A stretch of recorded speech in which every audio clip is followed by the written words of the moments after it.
সময়টা ছিল 2015 সাল। সবেমাত্র অনার্স প্রথম বর্ষে আমি নিজের হাত খরচ চালানোর জন্য একটা টিউশনি করতাম। ছাত্রের বাবা ছিল পুলিশ কর্মকর্তা।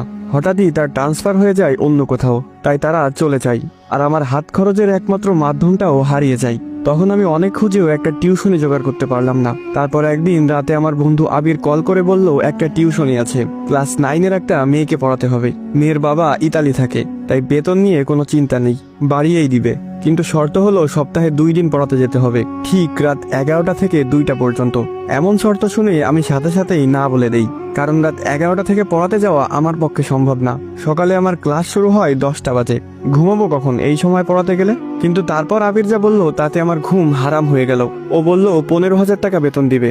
এবার ভেবে দেখ, তখন আমার কাছে 15,000 টাকা 15 লক্ষ টাকার সমান। আমি খুশিতে গদগদ করে হ্যাঁ বলে দিলাম।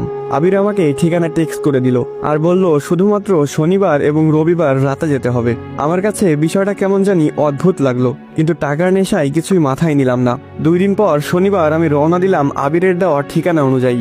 শহর থেকে অনেকটা বাইরে হিন্দুপাড়া নামের একটা গ্রাম আছে, সেখানে বেশিরভাগ বাসিন্দাই হিন্দু ধর্মের অনুসারী। আমি সেখানে গিয়ে একজনকে ঠিকানা দেখিয়ে বললাম, ভাই এই বাড়িটা কোন দিকে বলতে পারেন? সে আমার দিকে কিভাবে যেন তাকিয়ে থাকলো কিছুক্ষণ, তারপর বলল সামনে গিয়েই একটা পুরনো বিল্ডিং পাবেন, ওইটাই আপনার ঠিকানা। আমি সামনে হাঁটা শুরু করলাম। একবার পিছনে তাকিয়ে দেখলাম লোকটা এখনো সেই অদ্ভুত ভঙ্গিতে আমার দিকে তাকিয়ে আছে। কেমন যেন একটু লাগছে আমার ভিতরে, মনটা সাই দিচ্ছে না যেতে।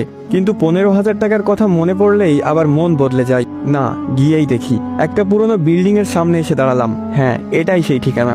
11টা বাজতে আর 1 মিনিট বাকি। আমি গিয়ে দরজাটা নক করার সাথে সাথে দরজাটা খুলে গেল। মনে হচ্ছে কেউ যেন আমার জন্য দরজার কাছেই দাঁড়িয়েছিল। দরজা ধাক্কা দিতেই খুলে গেল।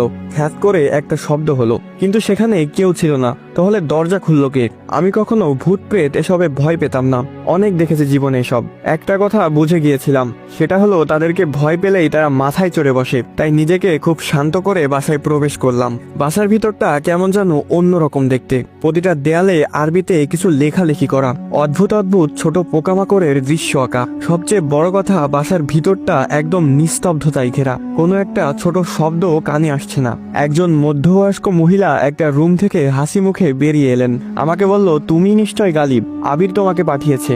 আমিও একগাল হেসে দিয়ে বললাম, জি আন্টি। তারপর আন্টি একটা রুম দেখিয়ে দিয়ে বলল, ওই রুমে যাও, রিশফা ওখানেই আছে, দেখো বাবা, ভালো মতো পড়াতে হবে, ও অনেক ফাঁকিবাজ।